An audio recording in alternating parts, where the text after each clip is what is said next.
probably 15, 20 feet long. It's probably 3 feet I've been in wide. the Joe's Rufus Probably there in the 2 feet background. deep, It's nice just to shells. see here, Joe. They'll wash up and deposit. Not signed yet, but. You could dig through it. That's pretty nice. Oh, That's our bottom dollar? Yep. Okay, It was What? amazing. made out to your trust. Yeah, Lori Law from. Diane came home Okay. with a lot of shells. Thank you. And I'll get you signed bonds. Yeah. So I'm gonna mark on this. Do you have a house full? I wondered. You guys were down there. Yeah, I think we just missed you. What did you say, Joe? I We just missed you.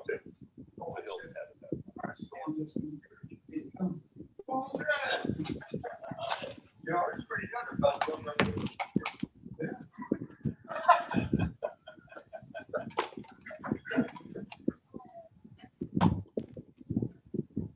Okay. How you doing there, Jim? Good, how you doing? Good.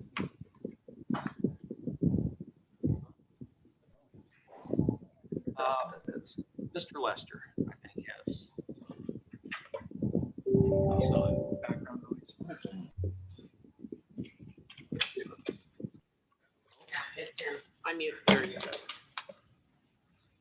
All Well, I right. know And what then I you're just doing. let another David Lester in, so we have 2 David Lesters. Wow. Run us over with David Lester. Yes. There are 2 David Lesters here? He's not gonna vote twice, is he? I don't think so, but. All right. Good question for the attorney. I got everybody here that we are expecting, so we're going to go ahead and get started. We will call City Council business meeting to order for Thursday, April 15th, 2021. It is 6:01 PM. Lindsay, would you call the roll? Councilmember Lester, Here. Baker, Here. Riva. Here. Cool, Here. Livingston, Mayor Tom Phillips. And I'm here. So we do have quorum. We will move on. This meeting of the Norwalk City Council is being held both in person and electronically. We have opened up our meetings to the general public, but we are asking that audience members wear a mask while in City Hall. Due to physical distancing guidelines, we have limited seating in council chambers. If seats are full when you get here, you'll need to find a way to attend electronically. If you are uncomfortable attending our meetings in person, you are more than welcome to attend the meeting electronically, and we appreciate your participation. When we add electronic meetings to our mix, we may have some technical glitches. We may talk over each other, and there could be a bunch of other issues that occur during our meeting tonight. I just ask that we all be patient and respectful with each other as we conduct this meeting. For those on the Zoom meeting, you'll notice that your microphones are muted. If you want to speak to an agenda item, go ahead and unmute your mic and speak up during public comment. You can also let us know you have some input by raising your Zoom hand or flagging us in the chat box. We'll then recognize you during public comment. Please mute your microphone after you've made your comments. Just know that if you don't get your microphone muted, one of us will probably go ahead and mute your mic for you. That's not a problem. You'll also notice that you needed to be allowed into the Zoom meeting tonight. If you are disruptive, we'll give you a warning and ask you to stop. If you are still disruptive, we'll remove you from this meeting and you will not be allowed back in. This is what would happen with a full in-person meeting, so this really isn't a change to any of our procedures. We are streaming this meeting through YouTube. We believe YouTube provides the ability for a much broader audience to view our meetings. You'll find the ability to comment to the YouTube meeting has been turned off. This is done so we don't have a meeting going on within a meeting. We're recording this meeting, so please act accordingly. And finally, I'm only human. I may miss recognizing someone. If that happens, please interrupt me via the chat box or unmute your mic and say hey, or just wave your arms, and I won't be offended at all if you do. All that said, item 2 of the agenda is Pledge of Allegiance. Can you share that via yes or Zoom as well? Would you please rise and say the Pledge of Allegiance with me? Pledge allegiance to the flag of the United States of America and to the republic for which it stands, one nation, under God, indivisible, with liberty and justice for all. Item 3 is approval of the agenda. Would anybody like to move any of the consent agenda items to the regular agenda? Hearing none, can I get a motion to approve the agenda? Motion. Second. And a second. Okay, so motion by Cool, second by Baker. All those in favor say aye. Aye. All those opposed, same. Motion carries. Item 4 is welcome of guests and public comment. This is going to be for non-agenda items. We'll give you a 3-minute time limit. We can't take action on these tonight since they aren't on the agenda. Also, if you'd like to comment on any item in the consent agenda, now would be the time. Anybody care to make any comments? Gotta check the Zoom. Hearing none, we will go ahead and move forward. Item 5 is our consent agenda.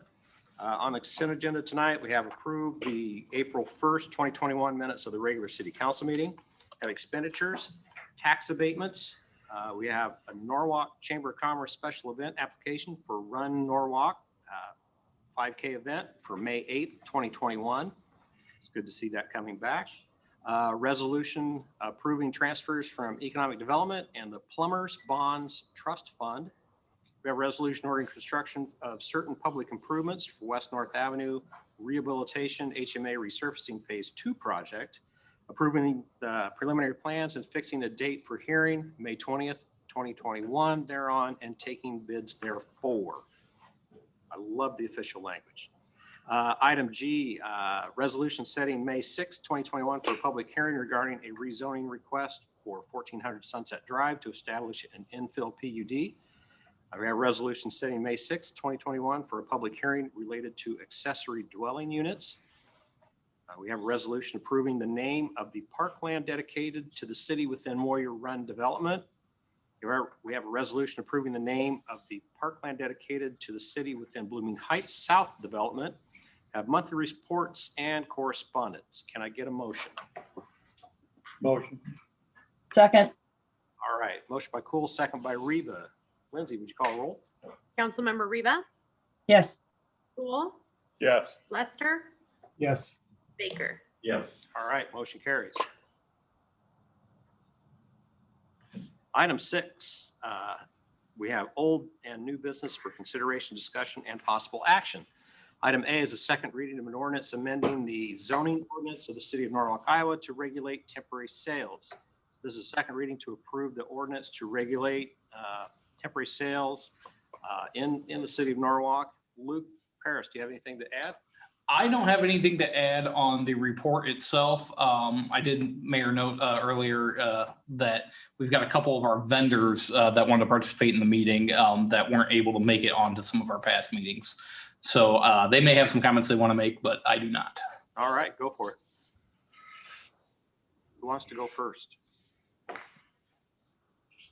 think we've got Aubrey with Boom Daddy Fireworks and James with Freedom Fireworks both on. So whoever would want to go first, by all means, floor is yours.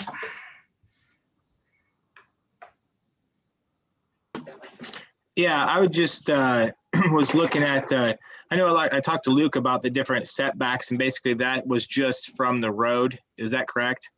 Yes. And you're James, correct? Yes. Okay. And then the other thing, no storage containers, and I know we talked about that also, and that's just the shipping containers. It doesn't affect our semi-trailers or anything like that for storage. The intent was to be like any large shipping container, storage container. But as far as like smaller containers that you were storing product in on site, like a box or a storage tote or anything, it wasn't meant to include that in the definition. But larger, vehicle towed containers or placed, storage containers type things, those would be what we were trying to target as not allowed. So what would you consider a semi-trailer then? We would consider that a storage container, yes. Okay, so I guess that would be a concern I would have, because where are we supposed to put our excess product? I guess we would assume you'd have to have some kind of alternate location arranged to store product during the sales time. Well, that could make it pretty difficult to move hazardous materials back and forth, and the cost of that would be extremely expensive. Because the way we set things up is basically we'll load up our trailer. We'll have the trailer with our tent, our product, our signs, banners, whatever we need to do to sell at that location, and it all goes in one trailer. And then so that trailer is then set there, and it's there until we're done. And then the tent and all the excess product and everything goes back into the trailer when we're done.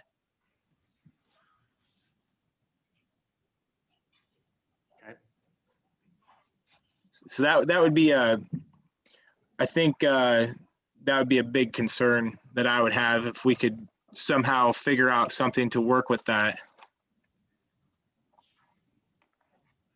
I think that would, what's that? Which company are you with? Freedom Fireworks. I'm here in Earlham, Iowa. Where have you guys set up in Norwalk in the past? DeRocher Chiropractic. So you guys had the shipping containers in the back previously? We had the shipping container to sell out of, but then we found out later on that you guys had changed an ordinance about that, but we didn't know about that until later on for last year. But we will still have a semi-trailer for storage for excess product as we sell. And where was it? Did you have one of those in the past? Yes, we had one there last year. And it was parked kind of around the corner? Yeah, it was behind the building. You almost really couldn't see it. Okay. Thank you. And you wouldn't be able to move it and then bring it back at the end of the sale? Well, that's where we keep all our extra product. You can't keep all the product in the tent, because then you'd risk it getting wet if you have a storm or if you have any weather event of any kind. You just have to move it from the trailer to the tent. That's what he's talking about. Yeah. Mayor, do we need his information for the clerk for the record? I mean, isn't it like if he's present? Yeah, do you need an address? Yes, I Yes. was gonna. James, can we get your address just for the clerk's records? Yeah, it's 1437 Heritage Avenue, and that's Earlham. And then I have the rest of his info, Lindsay, if you need anything. Okay, thank you. So then if I could maybe try to understand your comments. Your concern is about the convenience of having something located near the sales point, right? Well, yeah, because we only set out a very minimal amount of product in the tent, mainly because of weather, and then also obviously we only have so much room. But if you sell out of that item, you wouldn't need to go back into the trailer and restock, and you literally have to do that every day. It's just like a store. You sell that item off your shelf, you go back into your storage, you grab it, and then you bring it up front to the retail area. So in theory, we would have, everyone that's selling fireworks now would have a semi-trailer taking up 6 or so parking spots at their sales location. Well, they could. That's my point, yeah. So Yeah. some people use the storage or shipping container for storage. I know like Bellino Fireworks that sets up there at Ace Hardware, they also have a semi-trailer also there, and they've always had that.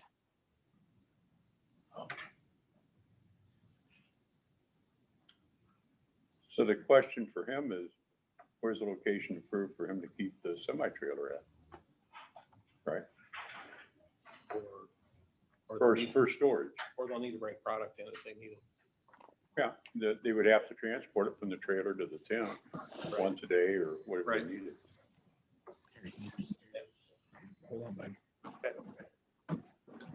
And I would echo at this point that was why I asked for the definition of what a temporary storage container, or whatever we called it on our thing was last time, was because for me, there's more safety concern in hauling the fireworks to and from and on our streets on a regular basis than having a shipping container or a semi-trailer sitting there with the excess product in it. Because I mean, we are dealing with explosives. It's not like we're dealing with bread and meat and cheese that can be shipped in any truck or hauled by anybody. It takes special people. I think that's what he's trying to explain. Is there But my concern with the semis is visuals. I don't want to drive down Sunset Drive and see semi trucks parked in the parking lot. And I also don't want them taking up potential parking spaces, because with the amount of square footage that the temporary sales structures take, the parking is already kind of dicey. And you have traffic. I would like to make it a little bit safer. So, but you said you parked behind then DeRocher Clinic. Yeah, that's where we And- had it last year. Yes. So, I mean, I don't recall seeing it, so that tells me it's not visible from the highway. The same with the other operator's truck. If it's possible to park it maybe on the side of the south side of Ace Hardware. I don't know what's stored on that side, or if that's employee parking on that side of the building, but something to get it out of the main area and not visible. I mean, is that a solution? I'm trying to come up with an alternative. I just don't know how it works with that particular site. I think for the operator on Fairway's site, we're going to have a similar problem. The only place you would be able to put a semi there is probably all the way on the back end of the Fairway parking lot. So you're going to have to cart product quite a ways from your storage facility to the sales site. Does it make sense to put if we said we're going to allow the semi trailer, that we put the plan in place in the application process of where that's going to be parked and how they're going to alleviate any parking space take up by their tent and or semis and storage? Yes, we're getting to the same point. Yes. Yeah.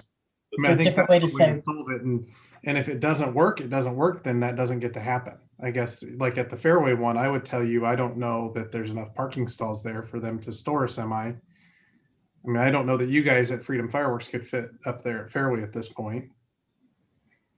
I understand. Yeah, it is tight over there. I don't know. I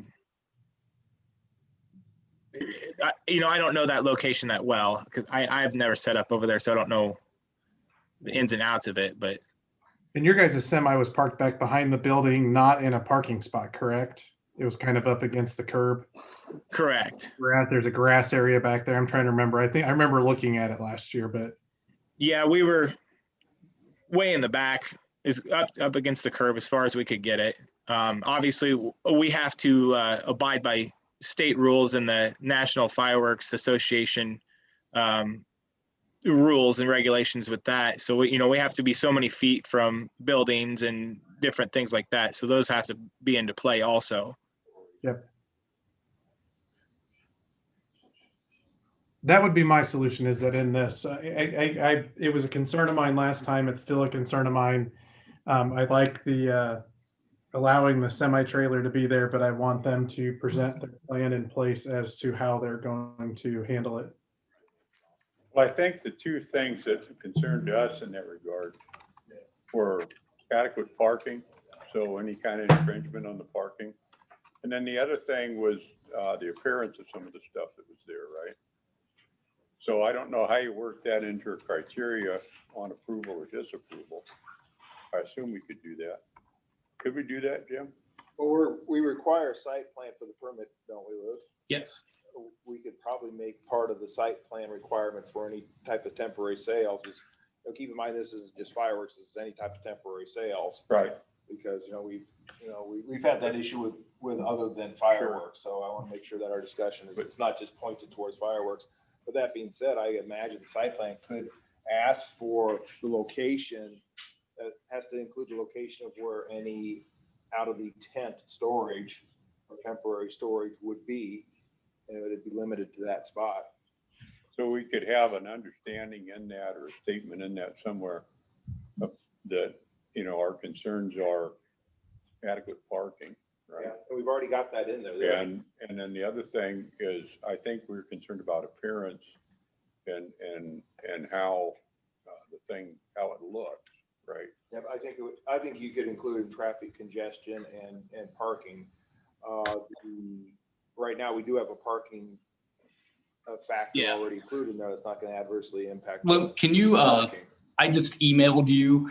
I just noticed I was looking through this when David mentioned having a definition for storage containers. The updated ordinance, we got crossed in what ordinance we were putting in this agenda packet. So there's an ordinance in there that has a couple of changes to how we were defining storage things. I just shared it with you. If you can pull that up on the screen, and then we can just look at your question, like the language we have in there for Yeah, all the different requirements. yeah, I'd appreciate that. Pull up on the big screen maybe, huh? Or share on Zoom or however we want to do that. Or actually, I guess I could probably do that for my machine.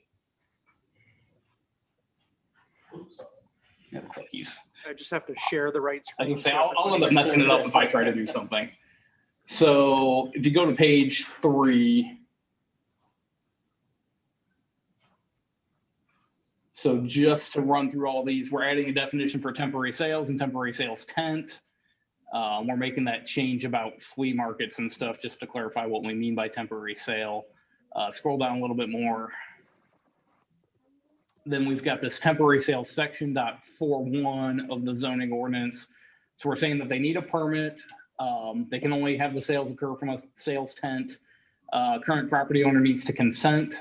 And then so these two highlighted ones are the changes I made to the storage stuff, which are things that we maybe want to then change based on the discussion we're currently having. The first one is that there's no on-site storage other than inside the tent.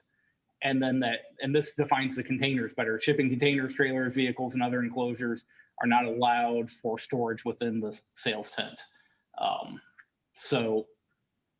But aren't we talking about, I mean, I don't think anybody has trailers or vehicles or shipping containers in the sales tent now. I mean, they're not going to fit. I think the concern is, where are they outside of the sales tent? Yeah, that's maybe a typo on my part. Yeah. So Luke, if we ask you, put it to community development to look at a site plan and determine that parking and traffic circulation is not negatively impacted, and that there's limited, at least, visibility from Sunset Drive, does that give you enough leeway or structure to be able to approve, or does that make it too fuzzy for you?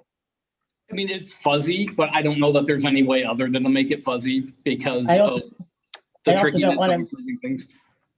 I also don't want to make it so strict so that you can't use judgment. Yeah, I mean, so if we kind of leave it as is and give us some fuzziness to make judgments, I mean, we're going to err on the side of allowing people to do things versus denying things. That's just kind of how we tend to do things. Unless and we no have, fuzzy. Yeah. So, unless there's like a documented issue. But I know, and I believe they're on the line too if they want to hop on and add some opinions. But the folks from Boom Daddy Fireworks were the folks that were at the fairway spot. I know I met with her earlier in the week, and she said she talked to some of the businesses there if they had issues with things. And they said that they didn't really have issues with some of the tent being there. So, I can look at it maybe objectively, have the opinion that I think that might be a problem, but if the property owner consents to it, and then the business owners there are saying, we don't have a problem with this being here, I start struggling myself justifying denying that because of that fuzziness, Stephanie. It's a lot easier for us as city to say, it's black and white, here's a requirement, you have to meet it or you don't, and then deny it based off of that. But unfortunately with the parking thing, if we make it black and white, then we probably are denying everything again. So we get back to that. Could you minimize the view from Highway 28? Yeah. For example, when I'm hearing the gentleman, is it James? James, what he was mentioning is where they park it is behind that building. And I was looking at some aerial photos and it looks like it would primarily be disguised from Highway 28. I think if we could put H some language that, the location of the storage will be situated to best screen it from Highway 28 or from we wouldn't want to probably target Highway 28, but major arterial roads or something like that.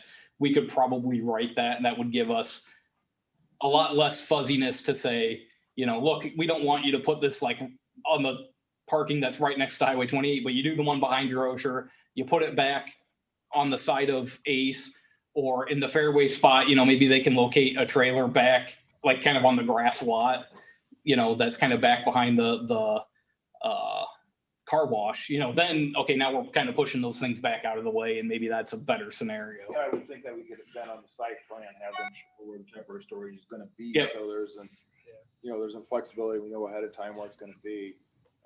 I think also any type of temporary sales, understanding that most cities are eliminating this from a commercial area and requiring only industrial, that I would think anybody that is selling, whether it's fireworks or any other type of temporary sales, would be eager to cooperate, because the council looks at this every year after sales are done and decides what kind of adjustments needs to be done to minimize impact. So I think that sounds pretty reasonable, what the discussion is now. And, you know, I think we could try it and see what happens, but, you know, no matter what the product is that's being sold, okay, I don't have a lot of concern about their inconvenience. yeah, I mean, that's not my number one thing, okay? And so if they have to cart it from a container to where their sales point is, that's life in the fast lane. And most businesses work that way. There's a reason most businesses work that way, because they want to preserve parking and they're concerned about appearances. And so I don't care what they're selling, but this is probably pretty reasonable.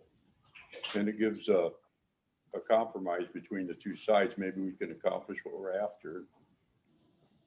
Everybody can sing Kumbaya. Ed and Jim, they're having a hard time hearing you on the Zoom. okay. Scooch up a little. Thank you. That and Jim. Mhm. So I'm hearing we want to change it to allow temporary storage.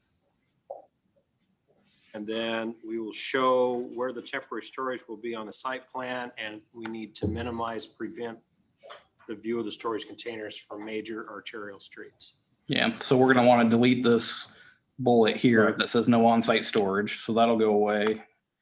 I'm working in the same documents. I was just gonna say, I'll leave it alone, let you make Yeah. the changes. No, you're fine doing yours. I was just getting rid of that one. So then we'd say shipping containers and other enclosures shall be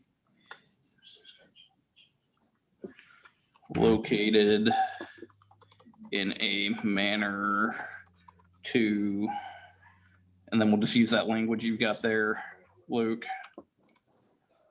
I put /prevent. Prevent's a little bit more harsh. I mean, for example, if somebody parks on the east side of that chiropractor building, as you drive by, you're going to see it somehow. Yeah. Minimize works. You can't make it so completely different, completely Yeah, viewable. minimize is good. I Okay. like minimize. We'll leave it as minimize. So then that reads, Putting front shipping container, temporary storage, including shipping containers. Right, yeah. okay, yeah, that's That good. seems to be the goal. Temporary storage. I can type right. Including. Good. I like that, like we can all work on this document at the same time in the meeting. Isn't that nice? Even the mayor starts to like Google Docs. It's kind of like really doing something. Temporary storage outside. Just slip that in. with those. Show on file on 17. Just saying.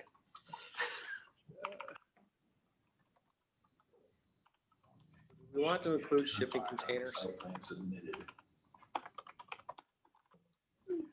I would exclude the temporary or the shipping containers. Because you don't want shipping containers. No shipping. No, Okay. I would rather have it be the trailer.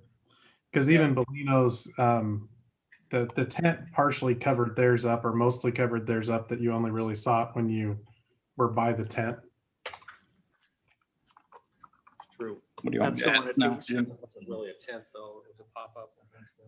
And Luke, can you, on that last bullet, Well, yeah, go ahead, Stephanie. on the bullet. last bullet, can you add, and the temporary storage? Okay, and the Okay. All right, and then Jim had something, what do you, Temporary storage, comma, where the yellow is up there, just put a comma after storage. oh, gotcha, comma. Correcting my grammar. That should have been Stephanie. I try not to do that. She was gonna do It's all that. right, I need it. Jim got in the way. He was fighting it. Shall be. Yeah, B. There you go, perfect. Perfect. Then I think you need a comma after that, enclosures too. Gosh, you nitpicky lawyers. Do we There we want to, There you do, for, Mayor? and other enclosures, do we want to put on there excluding shipping containers? Do we need to hear from Boom Daddy before I mean, do we want to put a bullet in there that the excludes second shipping? Boom Daddy? Do we need to hear from them before we continue this? Let's get to a point and then they can choose to come in. What do you think, Jim? Does that read like we need to purposefully exclude shipping containers? Do we want to purposely exclude shipping containers if we're controlling where the temporary storage is gonna be? They put those So behind, is a they're even shipping shorter container than a worse? trailer. Yeah, is that worse than a semi-trailer? They're shorter. It isn't to me, but I don't know The how. whole it is. shipping container thing, originated because people were selling out of shipping. Yeah, that's right. And that's covered by you can always do the sales from a tent. I mean, I'm we could add this bullet here that says you can't store from a metal shipping container. I guess my viewpoint is I don't see the difference between that and a trailer. And if you're putting them out of view as best as possible. Right. Yeah, I don't care either if it's out of view and it's not taking up parking space. So do you want me to add shipping containers back up here, including shipping? I think you leave it without, don't specifically call it, just call it trailers, vehicles and other enclosures. Okay. I'm saying including that. It's an other that's not enclosure. Excluding others. Right. Yeah, other enclosures is pretty open. Mayor, may we hear from the other person who wanted to talk? If you would like to James, talk. do you have anything more? We kind of jumped in on you, I think, too. I think that's all. I guess, well, can we clarify the parking being negatively affected? What would you guys consider that? Well, I think that is kind of purposely vague because most of these commercial sites where temporary sales are occurring already have a minimum amount of parking already. So if we specifically tied it to statute, we discussed this already in previous meetings, we specifically tied it to statute, there would be no temporary sales because usually the parking is at, when they build those lots, it's the minimum parking needed to qualify for the accompanying commercial property. So we didn't want to go the route of if parking is reduced the amount less than required by our code, because then virtually no sales would be allowed. So we kind of went back to negatively impacted so that if it's a situation where we can certainly say there's going to be enough parking here. For instance, if we'll use ACE as an example, if they've got 4 rows filled with fertilizer bags and mulch, and then another row filled with tropical snow, and another row with their flower tent, and then they have a fireworks sale, and suddenly there's only 3 parking spaces. Well, that's negatively impacted. Well, something I thought about as we were talking with this, the other folks had kind of mentioned when they were in town, they went and talked to Wins and the nail salon and all those just to see, did they have issues with the tent being there? Would an alternative to that last bullet potentially be that not only do you need to get consent from the property owner, but you need to get consent from the rest of the businesses?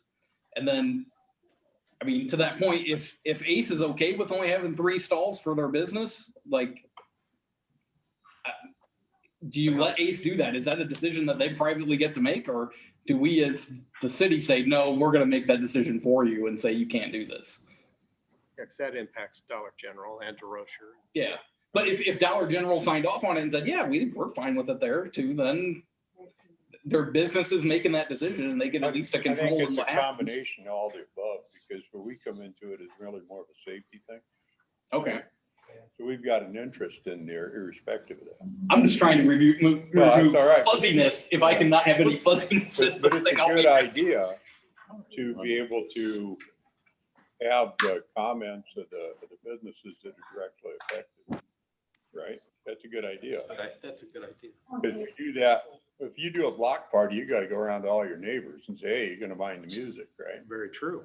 So, how is that any different than, is it No, about that's- the same parking? That is a whole new factor in here that, you're basically giving tenants rights over a landlord's parking that they don't have rights on contractually. But see, the one wasn't even located on Fairway's parking lot last year. Yeah, It that was- one would be that the Fairway. We always talk about the Fairway lot, but that's the more of the Stanboro building. So what we would look at in that situation would be approval from Stanboro's leasing company. And then if we went this route, then all the businesses located in that thing would have a ability to say yay or nay to it, which, I mean, that's a fair point, Jim. I don't know if you're opening a bag of worms. Yeah, I there. don't think we. You don't like that? I'll get rid of that. I guess you could hope that the property manager would contact all the tenants. in that building. Right. I mean, that's part of it is a balance between private decisions and the government making someone do something. And, Right. If somebody's willing to have their property impacted, that maybe impacts their ability to lease it in the future because there's not enough parking through June. I don't know. So Why? discussion that I've heard is, have we tweaked it enough for this, or do we want, and see how it goes and then, I think we Next could give this a try. I like it the way it is. Yeah, see what happens and how it works. Stephanie, David, what do you think about? have I we- think it works, but I would like to hear what the other person wanted to say. Yes, me too. Yeah, I'm Daniel Floyd, my wife Aubrey. We set up at the 1600 Sunset location. You guys have called it the Fairway location, and just really appreciate us being able to attend here. We were more just kind of wanting to listen and understand, and have got some really good knowledge from Luke up to this point, and really don't have much to add. You guys are heading in a good direction, and we're kind of fine with how things are reading. Understand that storage is a difficulty on our side, and we have the hazmat license to haul fireworks, and so we would have to haul those in probably on a daily basis. But something that, like somebody said, life in the fast lane. Mhm. Thank you. All right, thank you. James, you got anything else? No, I don't think so. I think that sounds pretty good. All right. Blah, blah. There you go. Okay, so Aubrey and Daniel and James, thank you for coming to, being at our meeting tonight. We're trying to make this workable for everybody, so I hope you guys recognize that, we're shifting and we're trying to work with you as well. Yes, no, I do appreciate that, because I didn't really know anything about it until went to get the permit, and I talked to Luke about it. So Yeah. That was Mrs. Okay, Is this decision? so I talked, we'll let you get on official record. Can we do the second reading with the changes that we made? Can we continue with the second reading, or do we need to go back to a first? I think we can still do second. Okay, I think we didn't make that substantial changes to it. okay. So I'll make a motion to approve the ordinance as amended this evening.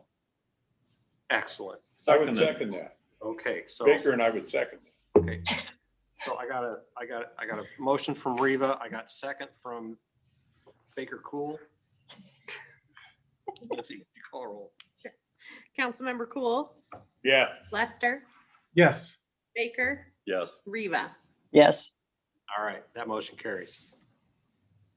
Item 6B is the third reading of an ordinance amending the official zoning map of the city of Norwalk, Iowa by rezoning 2600 50th Avenue from AR Agricultural Reserve to R160 Single Family Residential. So this final reading for this ordinance change. Luke, you got anything to add?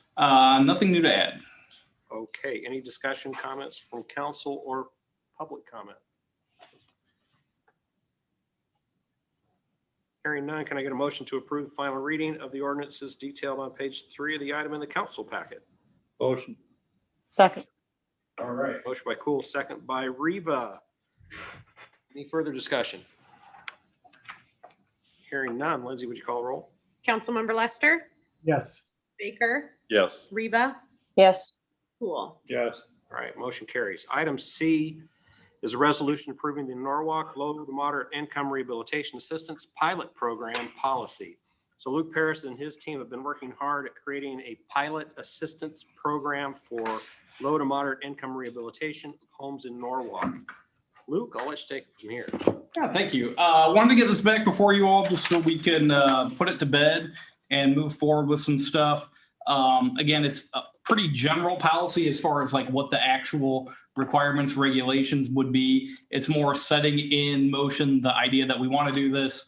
Here are the eligible items.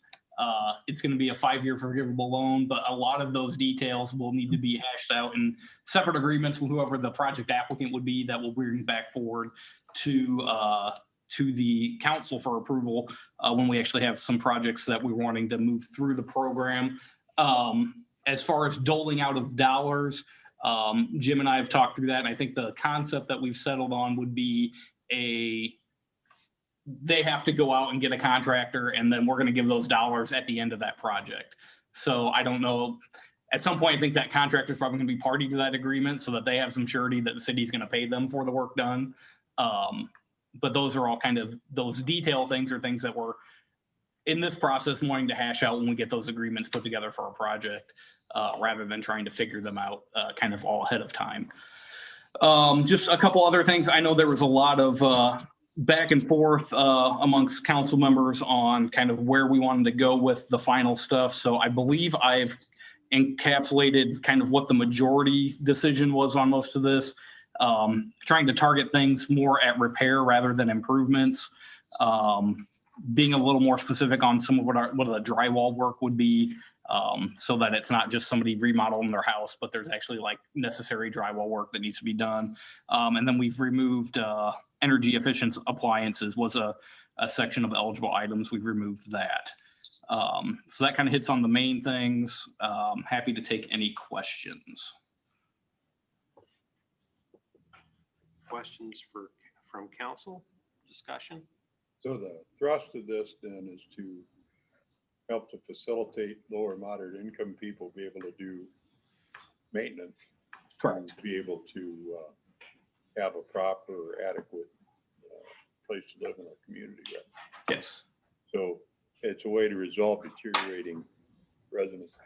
Yes. The general concept is that by the city offering this type of assistance to LMI individuals is that not only are we helping that situation, that specific property owner situation get better, but the community and neighborhood in general are kept to a higher standard because you're able to address some of those neighborhood issues that maybe need assistance. So yeah. I think that requires people residing at that residence too for a period of time. Correct. And the policy spells out that they'd have to reside there for a period of 5 years. Again, when we bring back a actual agreement with somebody, we'll make sure that stuff's in there as well to kind of lock that up. They will have to, they could immediately move into a place, but they have to live there for 5 years to get the full benefit of the forgivable. Yeah, so the idea of the 5-year forgivable loan is each year 20% rolls off. So you're not locked, life changes, you have to move in year 3. Well, that's fine. You sell your house and you have to reimburse the city for 40% of that loan. Yep. Thank you. All right. I don't have any questions, but I do have a comment that my concerns haven't changed from the last 2 times that we talked about this. My view would be that the dollar amount, the $25,000 max, is too high. And I would be more comfortable knowing a couple more details about the policy before signing off on it. So. Stephanie, Luke Pierce and I had talked about this a little bit today. I mentioned to him that maybe if, assuming that this concern was going to come up, that maybe some of the details you're looking for is what would actually be contained in the contractual agreement. So once somebody is chosen for a grant, the agreement that they would sign with the city, that is where you're likely going to see that level of detail that you're talking about. Right. Some of, yes, some of it. That's correct. Maybe some of it. So if the program moves forward, what we could do, come up with what that draft agreement would look like and go through a few iterations before we actually issue a grant. Sure. We're going to want to do that anyway, well in advance of it. Right. I guess we contemplated, having all kinds of forms from, we're gonna have to create a forgivable mortgage. We're gonna have to create the agreement. And while we're doing that, I'd be happy to have, council member involved will give an input on those details, because, there's gonna be a lot of details on there beyond what the policy itself says. Just everything from, like Luke mentioned, a little bit of coordination on how and when funds are dispersed. We want to make care, in my opinion, I want to be careful that we don't disperse funds until the work's done. Because we certainly can't disperse it in hope they're going to get done. Because we're going to have probably citizens saying, okay, give me money for new siding and I'll put it up myself. Well, that doesn't work. If they want to do the siding themselves, they'll have to front the money and come in with receipts later and request that. Probably have an agreement ahead of time so that they know that the money's going to be there when they bring it back in. But so that it's going to be everything from there to the format of the mortgage, to how it gets forgiven, to what happens when they decide to sell their house 2 years down the road, what that process would look like. And so there's going to be a lot of those legal details that They're case by case. right. that Yeah. we need. IRS filing for the forgiveness. Stephanie, are those some of those details that Jim is talking about? Is that what you're referring to? Some of those, but there's also, and I mean, there's a point where it's too much detail, and I get that. But as I've brought up separately with you and with Luke Paris before, it's, how are you going to make a decision on which project is more worthy? How are you going to make a decision? You have 5 applications, and 2 of them are for health and safety issues, and 1 is to replace a sidewalk. Who's more deserving of it?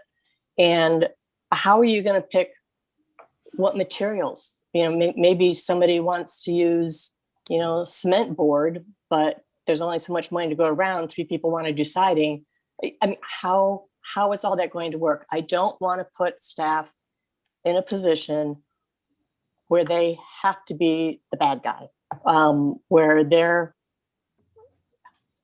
don't want so many details that there's no ability to make a judgment call, but I also don't want anybody to be in a position where they can be accused of playing favorites, does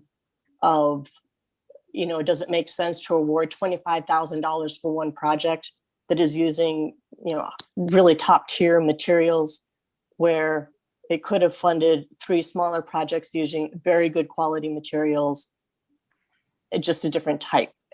Those are the kinds of things that I would like to avoid. I love the idea of the program.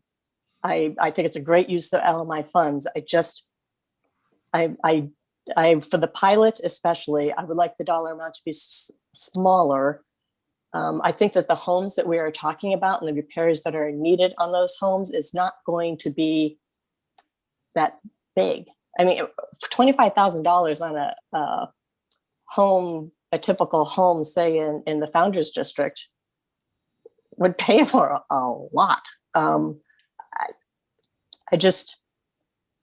would like to go smaller, find out what works, what doesn't work, and then go larger versus starting large finding out it doesn't work and then being out that money that could have been spent in a different way, more cost-effective way. Mayor, I guess I disagree on the amount because the cost of construction material today is getting pretty exorbitant by itself. Right. Now, the other point though that she makes, that I agree with her. I think that we could maybe indicate what priorities are within the consideration. I mean, safety would certainly be one, right?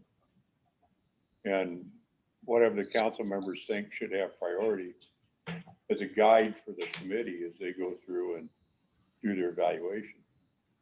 I guess You could simply go first come, first serve. that, so my kind of thought with this pilot program was, because we're putting it out there, and I mean, we are giving a large potential for one project, but really we're talking maybe 2-3 projects.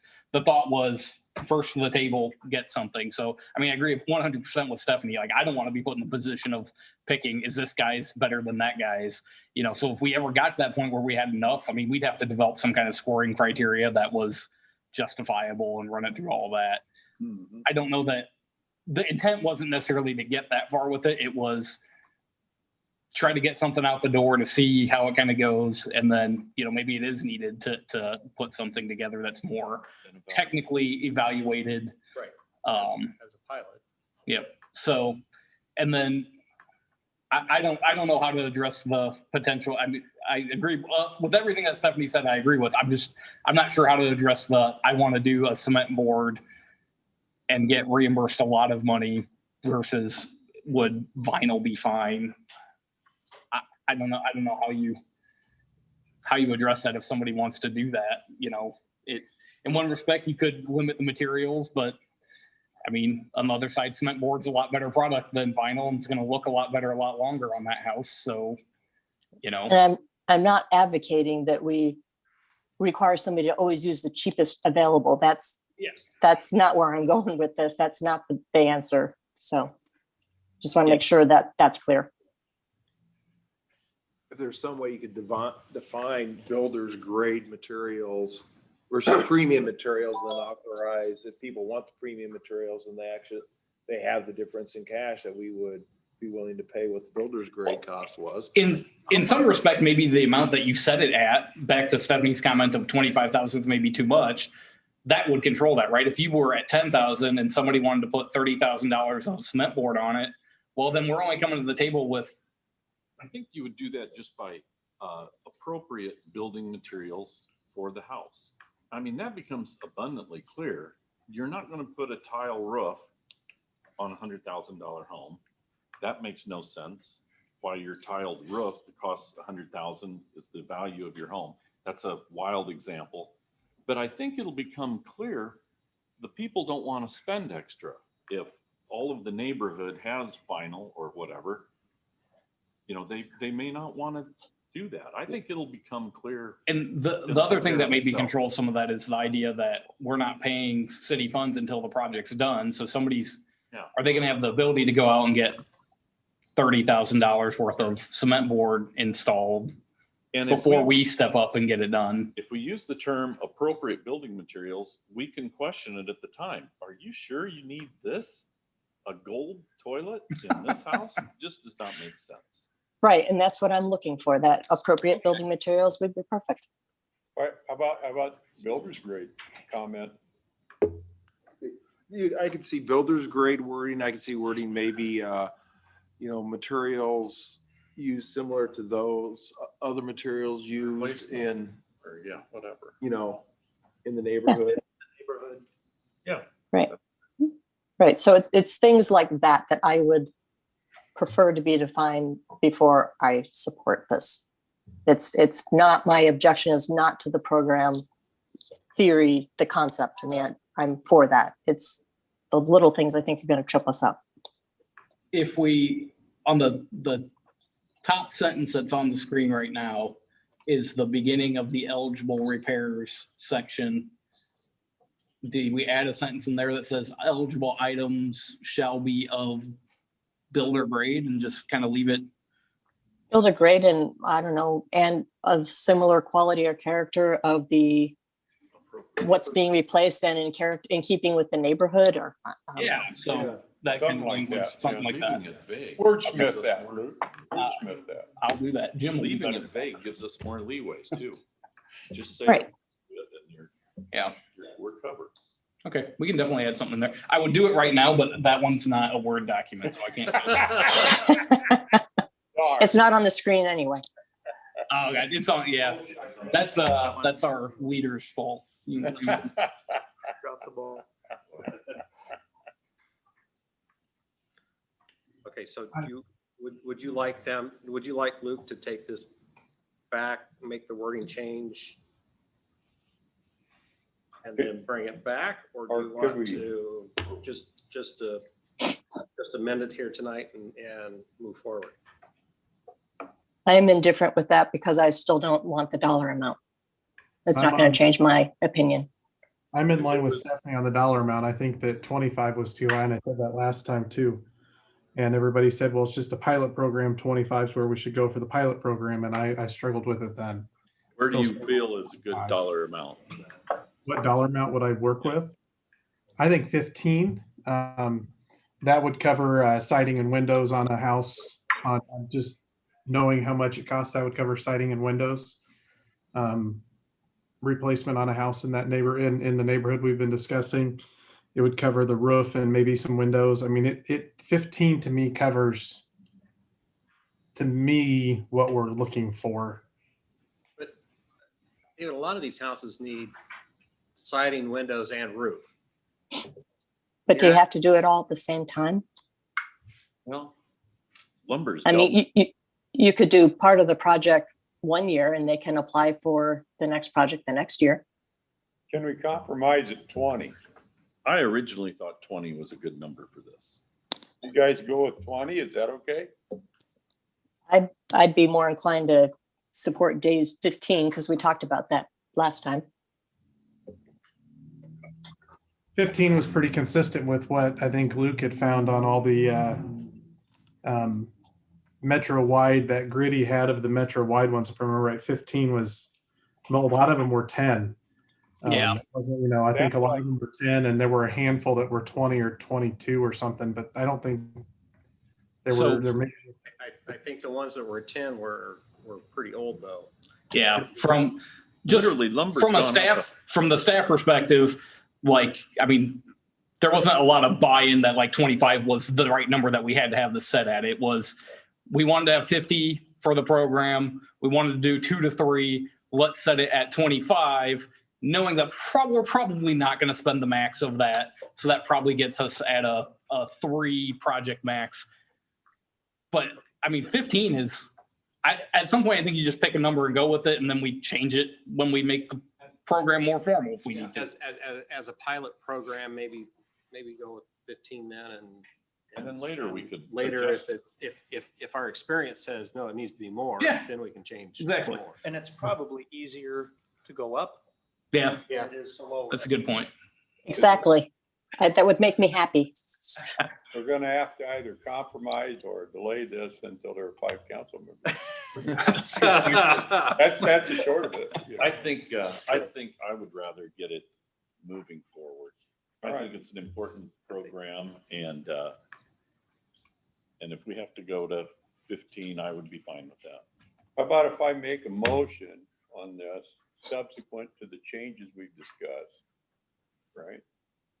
And 15 is the dollar limit. You think I'd get 4 votes? Probably. I would second that motion. All right. There's your answer. Mayor, I think it's been moved and seconded. I think I have a motion from Cool and a second from Reba and Lester. Lester, sorry. Lester? Lester, sorry. So just to clarify, so this is the further discussion. So we're clarifying the change of the wording is going to be to eligible. So let's see, eligible, instead of saying eligible items may include, it's going to say eligible materials purchased by funds from this program should be of builder's grade materials, similar to materials customarily used in the neighborhood where the property is located. Great. And then it has a dollar limit of Yes. 15. Yes, and then a dollar amount changed to 15. Thank you for the wording. I was gonna let you take credit. No. I give credit where credit's due, or I try to give credit where credit's due. Okay. Okay, so everybody good with that? Yep. Any other discussion? Hearing none. Lindsay, would you call the roll? Councilmember Baker, Yes. Reba, Yes. Poole, Yes. Lester. Yes. All right, motion carries. You got your, Thank you, everyone. Hey, there you go. We got 4 votes. yeah. Okay, item 6D, resolution accepting an updated Sunset Estates Parkland agreement. Luke, would you go over this item? Yes, so we have had Sunset Estates Plat 2 and Plat 3's construction plans submitted up to us for review. And in those discussions, it became apparent that there was a need to take a second look at this Parkland agreement just due to the amount of grading work that was needed to make the park workable. If you look at the last page in the agenda packet, or maybe not the last page, the third to last page, McClure's put together a kind of shaded map that shows kind of where they're pulling grading from for different areas. And the grading of that back half of that park, they need about 50,000 cubic yards of dirt from Plat 4 to pull down into there. So since they're just working on Plat 2 and Plat 3 right now, we talked with them, discussed with Parks as well, the idea of the city accepting the park ground now so that we know that we've got the certain amount of acres so that we're locked into the 6-some acres of park that we require. And then doing in this agreement, deferring basically the development of the park until Plat 4, or I think it's November 1, 2022. So basically extending that a year from the previous agreement. And then we would accept a surety for the actual park development stuff. So when that final plat came in, there'd be a surety for the further development of the park ground in case it wasn't developed, and then we'd have those dollars to pull that back. So that's kind of the gist of it. I think Jake from McClure is on the line if he has anything to add, but really it's just kind of due to where that dirt comes from. Oh, one other thing I guess to add, Robin's concern with the potential of us accepting the ground prior to it being fully developed was maintenance of the area.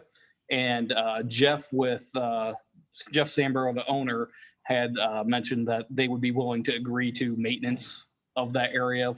So basically the city would own it when Plat 2 got brought to us, and they would continue to maintain it until they've developed it and finalized it out. And then it'd be the city's. All right.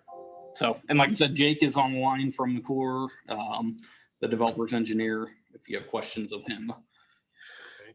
Any discussion or questions, comments from council? Just one. Go ahead. My question is, last council meeting, we had a discussion on a park that we accepted, and it turned out that the money that was set aside for it wasn't sufficient to have the stuff done when the time came, because it was 2 different ways of looking at doing it, I think, was what happened. So do we have an assurance that this amount of money is adequate? If I may, I think we have a little bit more bite back than that other agreement. The other agreement, we just set a dollar amount.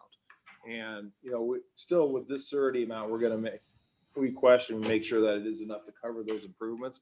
But keep in mind also elsewhere in this agreement, we say we aren't going to approve any more final plats anywhere within this PUD. And that's why you see not only the developer's signature on here, but the owner, Kothi owns the rest of the ground around there in the PUD. Okay. And they are agreeing that, you better not bring another plat to us without having, because it's not getting approved until the park's the way we want it. So I think we have a lot bigger hammer on this one than, if we need it. And I don't think we're gonna need it. They've been cooperative all the way through, and there's no reason to think that they won't be. Yeah. But that being said, I think we do have a little bit more leverage with this agreement than that last one that we discussed, because that last one we discussed, we had the money and they were already out the door. Yeah. Right. So. And a question for Luke Paris. I was going to pull up our park ordinance and I didn't get there. Do we define what is proper seeding? What kind of seed? Because I think that was the problem we got into. Does a developer understand what we mean by seed? I don't believe the ordinance is that specific, but Robin's been really good about working with our developers going forward of what her expectation of proper seed and grade is. From a grade perspective, it is clear that it's a final grade from the ordinance. Again, the seed doesn't have like a seed mix established in the ordinance as far as what the specifics is, but I feel pretty good about our ability to communicate that and expectations. Okay. I'll hold you to that. Robin's been better at it than I have. You can blame the previous ones on me. Robin took over. She's done a lot better job. Okay.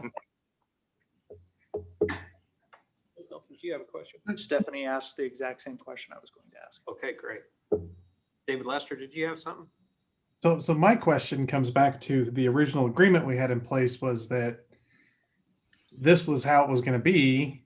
And yet now they're telling us, well, the engineering says we can't do it until we do this. But I would have thought that that would have been known back when we did the original agreement. And I'm just frustrated from the standpoint of why can't they pull the, I'm struggling with why we have to delay it to do it right.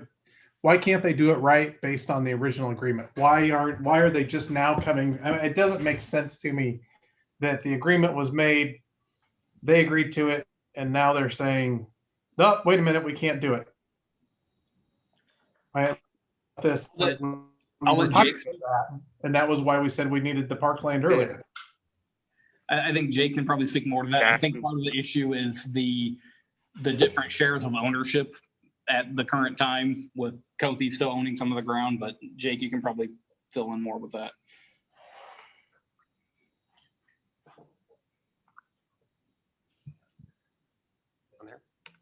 Is Jake Becker left? Nope, he must have hit. Is he online or? He must have hit leave the meeting instead of unmute. Or maybe he didn't want to answer the question. Back on? Can you hear me? Yes. Sketchy. Sorry, I'm just so I guess a little bit on what's coming back now. No, I can't hear you. Yeah, Jake, we cannot understand Jake, you. Breaking up. Jake, you're breaking up really bad. Here, let me turn my video off. Can you hear me now? Oh, yes. Much better. Okay, we'll keep the video off then. You don't want to see my face anyway. No. So I guess a little bit of the color on why we're coming back now, and this wasn't discussed earlier. The first time we discussed this agreement happened to be at the final plat stage after all the improvements for Plat 1 were done. And it kind of took us by surprise, frankly, that the city was interested in having the Parkland by a certain date. I guess we'd always assumed it'd be part of the PUD, and when we got to that area, we got to that area. But it was apparent during Plat 1, final plat, that the desire was to have it sooner than that. So kind of took us by surprise, and I'm going to be 100% frank here. I think that it probably could have been known then, but I think the decision was made to kind of kick the can down the road, get Plat 1 done, and then I guess deal with it later. So I'm being 100% frank with you here and honest with you. So that is, I think, where we're at today. And then the other issue was the grading, like Luke said. At the time, Jeff did not own the ground that we would have to get the dirt from in order to fully grade the park. So that was a challenge there. I think he does now, but it does add about $150,000 in costs to these plats. These plats are just small enough where that starts to become a little bit of a problem with plats 2 and 3. So that's why we worked with Jim and Luke to come up with an agreement that provides the park, the deed to the park, and then grades it at a future date. So it's kind of a meet in the middle. Thought that was a good gesture to at least get the parkland dedicated, so you guys had assurances that had ground, had as much ground as what we said we were going to give you, then just graded it when it made more sense technically. So I guess that's the background there. Happy to answer any other questions you have. I don't think Jeff's on, but I can answer any questions for Jeff too. Jake, can you state who you're with and your address, please? Yeah, sorry. McClure Engineering, 1360 Northwest 121st Street out of Clive. Thank you. So when this, before Plat 1 was started, I'm just kind of going back. This area had been contemplated then of getting it to us prior to or at the end of Plat 3. So we did the PUD, we identified the park ground. They did a prelim plat for everything, which included the park ground. Then they brought in Plat 1. And as Jake mentioned, at Plat 1, we did a parkland agreement.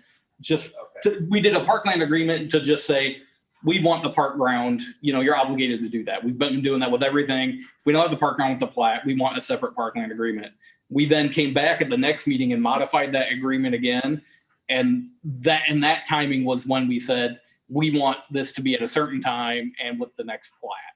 Okay. So. And that park ground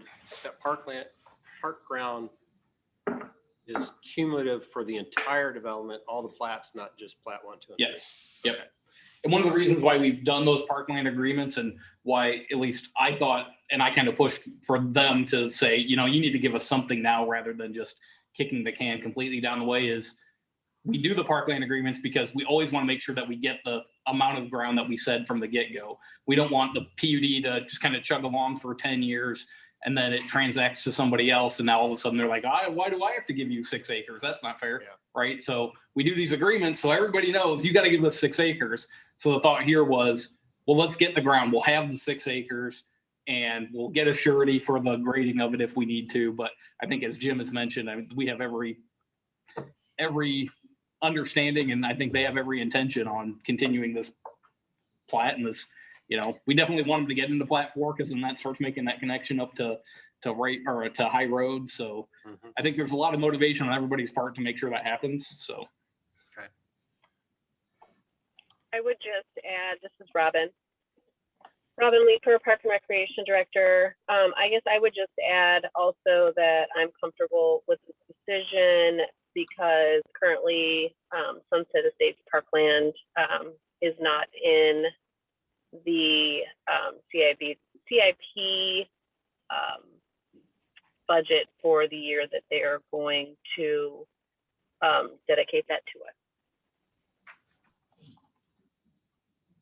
No, that makes sense. I mean, I'm really comfortable with this, to tell you the truth. All right. And I think it would come online that way, in a way that we could actually put something on the ground, when it's ready for it. And I think the department head's comments underscore that. And, when you build stuff, nothing ever goes the way you plan it. It just doesn't. And we've had different players involved already in this process. And so, it's probably not going to be neat and tidy. That's why there's change orders with every project. Right. Yeah. But the important thing is that we can get it done. Right. Any other discussion or questions, comments from council? The only thing I can read earlier question about seating and everything. What our code says it says active recreation areas in the lawn shall have a minimum of 4 inches of clean, lightly compacted topsoil. Seeding shall be completed using permanent seed mixtures based upon planned use of the property. Is what our code says. Seeding. Thank you, Jim. Yeah, thanks, Jim. So can I get a motion to approve the updated Sunset Estates Parkland dedication agreement as described and shown in attachment A of the item in the packet? Motion. I'll second that then. Okay, so motion by Reva, second by Cool. Any further discussion?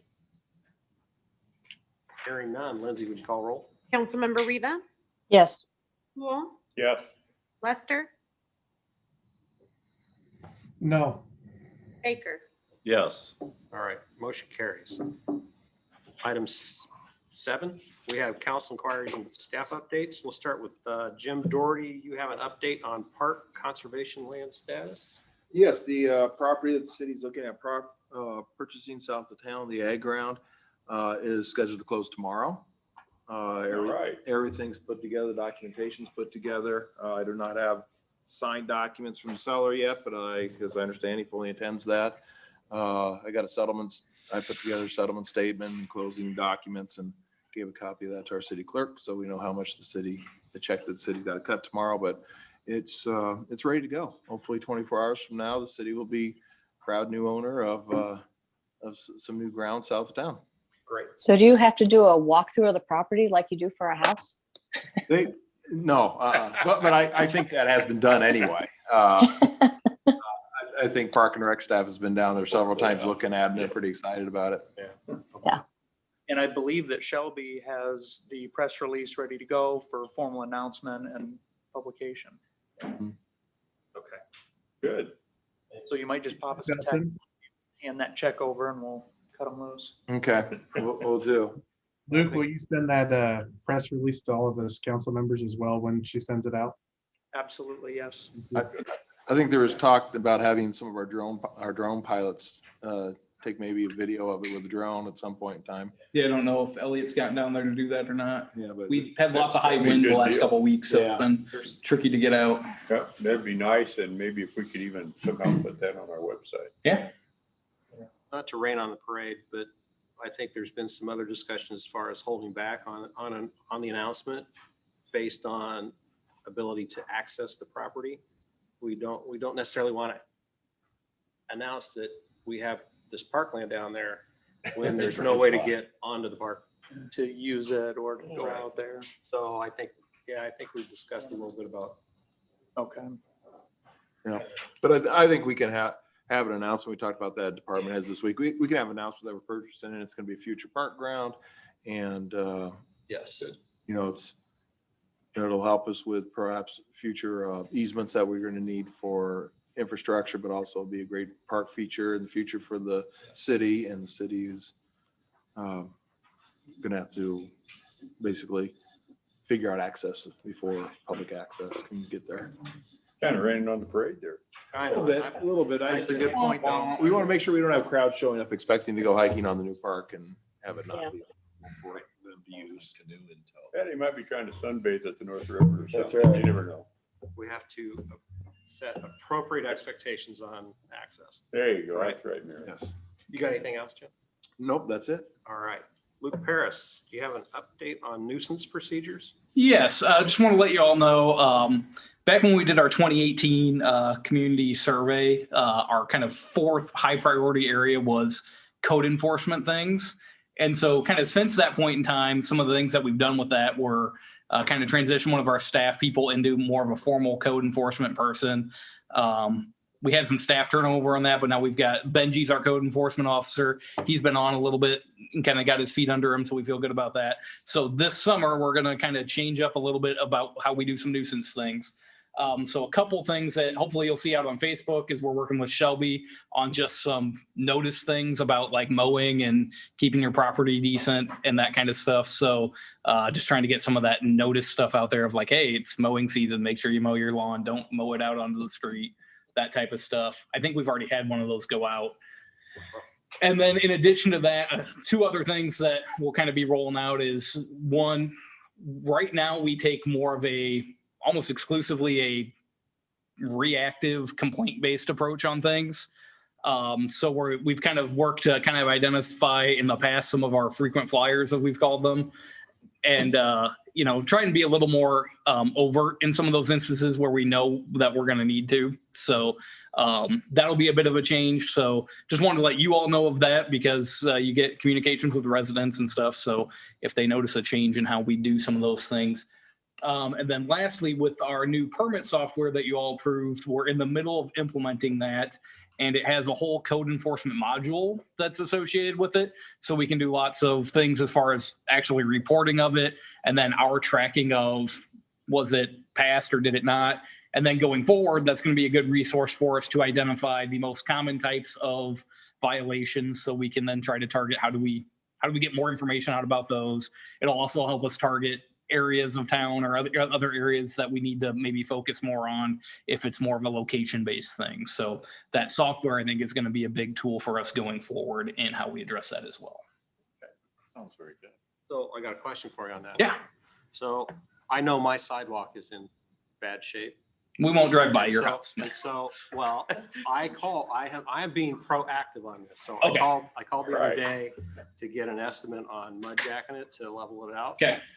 And they said that they're getting a lot of calls from Norwalk. Okay. So have we been I- doing any nuisance? I'd have to check with notifications Norwalk. I'd have to check with Norwalk. I'd have to check with Tony. I'm not just from what I hear around the office, haven't really heard a lot of calls coming in about sidewalks. I know in the past we have done but I think this was more through Tim Hoskins and Public Works back in the day. They would pick an area and walk it and spray paint, trip hazards, and then set notices based on that. Okay. Most of the time, our nuisance complaints tend to be on property maintenance and not so much on sidewalks. I mean, I'd say that's one of our least frequent nuisances. So maybe Okay. people are just being proactive like you are, Mayor.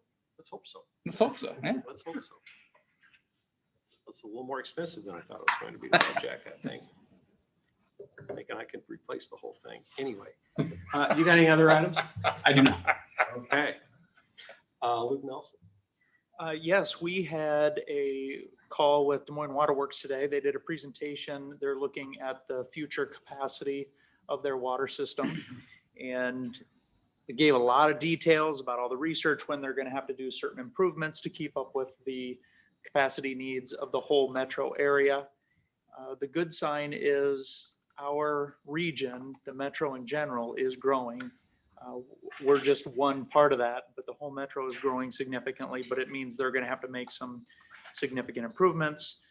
I had one question at the end of the call, and I said, are these improvements or these capacity to maintain capacity, was that part of your cost of service study that you just did when we found out what rate increases were going to be? And they said that yes, the CIP items included in that cost of service study, those CIP items were reflective within this long range planning that they were doing. Good. That's good. So that was very positive to hear. Yeah. So it's good to know that Des Moines Waterworks is also being proactive in their planning to make sure that they can accommodate our needs for water. All right. The only other thing I have, Holly was a little under the weather, so she asked me to pass along any updates. And the main thing to tell you is that her, along with us, our staff, we've been working on some grant applications. Those officially, all the documentation goes in maybe even today or early tomorrow. And then the Norwalk Central, we're continuing to work with the developers, putting the final touches on what a draft development agreement might look like. So things just continuing to progress. All right. Thank you. Brian. I don't have anything. Stephanie, Nothing, sorry, nothing. you're fine. Lindsay. Robin. I actually have quite a few items today. All right. So I wanted to let you guys know that one of our new programs, which is free to the public, it's called Walking Wednesdays, will begin on May 5th at 11:30 a.m. It's a half-hour program. Meet out at Elizabeth Holland Park. We'll have a staff member there, and we're just going to walk around the park and kind of social distance, wear a mask, and kind of get out and enjoy the nice weather that's going to start hitting us in May, right?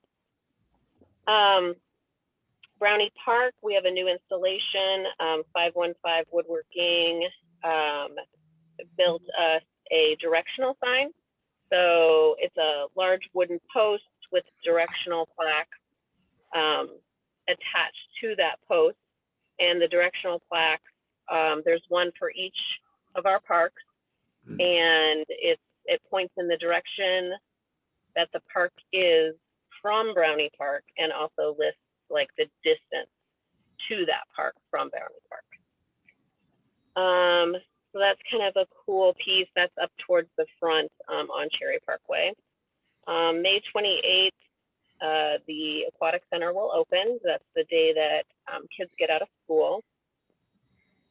Let's see, a portion of the Great Western Trail was paved this morning on Beardsley, starting at 50th, headed east. It goes up just to the top of the hill. I will let you know if you drive by that.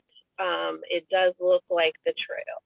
Sorry, it does look like the trail is actually a shoulder off of Beardsley at this point, but there will be a median style curb that will separate the roadway from actual bike traffic there as you get down closer to 50th there on Beardsley. So I just wanted to let you guys know that, so that there was a little bit less concern that that possibly there would not be separation, but there will be. And then on a good note, MPO, we did find out today that MPO awarded us $100,000 as part of the FY25 Safe Routes to Schools grant. And that money will go towards filling in the gaps around Oviatt Elementary. Oh, neat. Yeah, so that's all I have. All right. Awesome. Thank you. All right. Jean Strable, would you introduce yourself? Yes, good evening. Formerly known as Jean Bosch. I think you all received my email that I eloped and now have a new name and a new husband.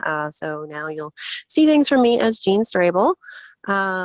Same director, just a new name. And the library did enjoy National Library Week, and we have really been enjoying having more visitors now that we're open in the evening. So the patrons are appreciative that we've been able to expand those hours again. And that's it. Great, thank you. Thank you. Yeah. Dean Kelly. Good evening. Just a couple quick items. We have some indications. Actually, we don't have indications. We have information from the assessor's office, and I've had a conversation with a resident a couple days ago, a very nice person who called inquiring about their property tax values going up. They were a bit frustrated with the amount, and we had a really good conversation. I kind of explained how the assessor plays a role in valuing the properties, how there's a rollback factor, and then, you know, the schools and the city and the county and all these other entities, how they come into play, and just a good back and forth. But to let you know that you may get some phone calls. I will say that the assessor indicated that residential was going to go up by about 10%, commercial 15%, and multi-residential 10%. But I got online today and I just took like a handful of commercial and I couldn't see anything over 10. It was between 9 and 10. But residential, I was seeing anywhere from 6 to 14%. So, and again, that's just a small sample. I didn't do a ton, but just to let you know, you might get some phone calls. Also, there's a bill in the legislature. They want to eliminate the property tax backfill that they put in place in 2013 when they reduced the commercial rollback and the multi-residential rollback. If a city's value from 2014 to 2021 has grown over 31%, and ours has grown 81%, so that's a good thing. But it's a bad thing with regard to this law because they want to do a phase out either 4 years or 6 years. And since we have grown so much, it looks like we're going to be in that 4-year phase out. And this, could not pass. This was 2 days ago, the most recent information I have received. So there's still a chance it won't go through, but that is up for discussion. And it would be about $166,000 to Norwalk. So you mean the legislators lied about that they would not take the rollback away from us?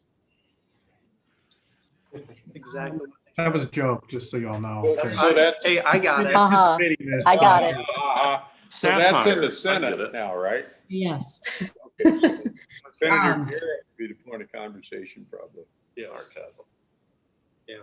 You might ask what the governor thinks of it before he tells you how he feels about it. So be prepared with that answer.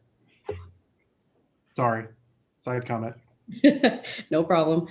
Just one quick thing too. It's just a follow-up to the Parkland purchase. Not a big issue, just to let you know that will be part of the budget amendment that was scheduled for fiscal year 22. Since we moved it up to 21, we'll just, we'll make that part of our budget amendment next month. And that's all I have. Thank you. Thanks. Hugh Staples. Yeah, as you're aware, Westcom is our dispatching center. You might not be aware that we are contract users of Westcom and we're not full members. There is a fifth or sixth city that is interested in joining Westcom.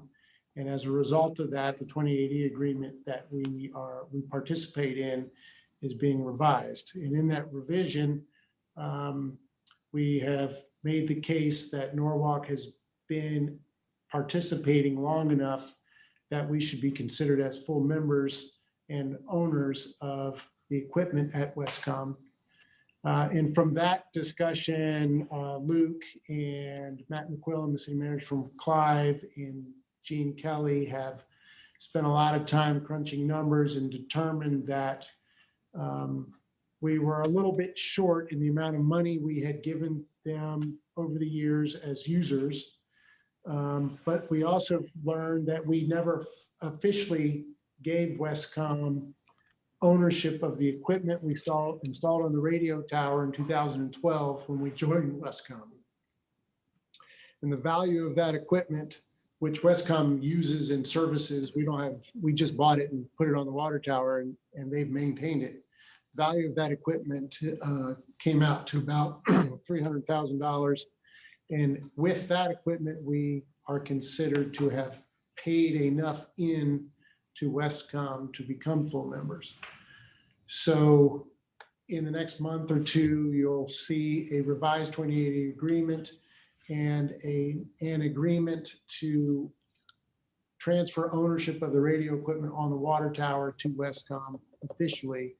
And then we will become full members with full voting rights and owners of all of Westcom's equipment, which puts us in a much better place going forward. Did you say they're considering that, or they've decided to do that? It's pretty much a done deal. It's still in draft form. I know Luke,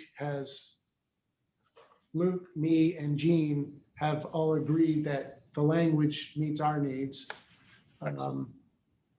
And I believe Waukee Waukee's the other contract user. And then the three current owners, Clive, West Des Moines, and Urbandale, have, at least the police chiefs have agreed that the 2080 is fine. The next step is for Matt McQuillan to present the new 2080 to each city council and get it ratified. So, and it's been sent out to legal councils. Yeah. Also. So right Jim now. has gotten a copy of it this week. And it's a smart way to do business. If you're a city and you want to join Westcom, you come in as a provisional member. You have to make an upfront payment to get in, to even get using the service. And then over time, part of what you pay as a contract user gets banked, so to speak. And over time, you earn enough credits where you can become a full member. As we have grown and gotten better as a dispatch service, more and more agencies have been asking to join. And we were at a point where Norwalk wanted to get in as owners and felt like we deserved it. And we needed a way to prevent people from having to do it like we did. So we needed a written down process. So that's what's coming forward in the next couple of months. Good. Yeah. And then tomorrow is the funeral for Sergeant Jim Smith from Iowa Patrol. It's in Independence, Iowa. I had some officers express an interest in going, so we are sending 4 officers in 2 cars. If you see that on the news, that's why we're there. So that's all I have. Good, thank you. Chief Coburn. The only thing I have is that this Saturday, there'll be a special siren test to enable our system with the weather warn system that we've been working with in establishing with Westcom that will allow our storm sirens to be operated independently based on the polygons that are set forth during weather events by the National Weather Service instead of geographical county locations or all of Westcom when it doesn't apply to a weather event that may affect Norwalk. So special test on Saturday, and we do have a plan to put something out PR wise to notify everybody that that will be a special test and will be occurring at noon on Saturday. That's all I have. There will still be a flurry of messages on Facebook, no matter how much you put that out. Just to let you know. Hopefully down the road that reduces though, if it's only going in certain areas. No kidding. Wayne. Nothing tonight, Your Honor. Thank you. Ed. Just a couple things, Mayor.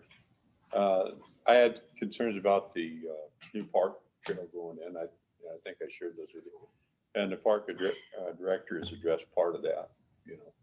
So I'll just continue to watch it, I guess, and we'll see how this develops. The other thing that I'm interested in is if we could have put on the agenda a discussion of our stormwater program and, you know, going forward on it.